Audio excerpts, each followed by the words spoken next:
Assalamualaikum warahmatullahi wabarakatuh. Anu dipika hormat Ibu Bapak Guru sareng rerencangan nuku abdi dibanggakeun. Langkung ti payun mangga urang sami-sami panjatkeun puji ka Nu Maha Suci ka Nu Maha Kawasa nyaeta Allah Subhanahu wa taala anu parantos masihan mangpirang-pirang nikmat ka urang sadaya.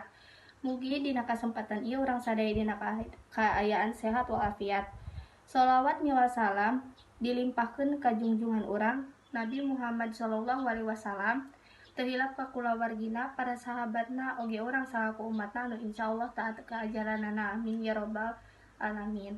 Di zaman ayeuna ieu saha nu teu terang cara ngagunakeun teknologi. Seueur jalma nu ngagunakeun HP, laptop, komputer sareng internet.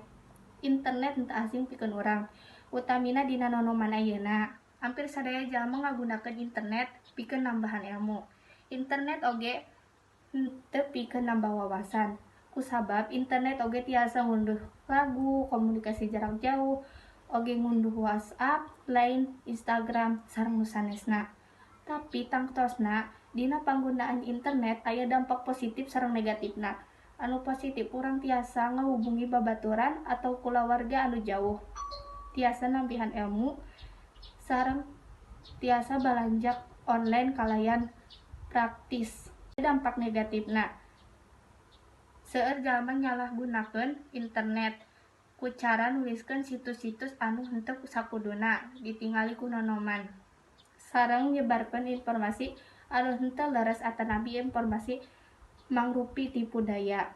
Di dieu urang diajar yen kumaha teknologi canggihna, urang kedah tetep bijak dina panggunaanana.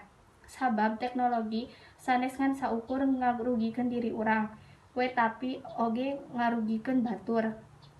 Rupina mung sakitu nu kapihatur sapunten sagala rupina kalepatan sareng kakiranganna. Wabillahi taufiq wal hidayah. Wassalamualaikum warahmatullahi wabarakatuh.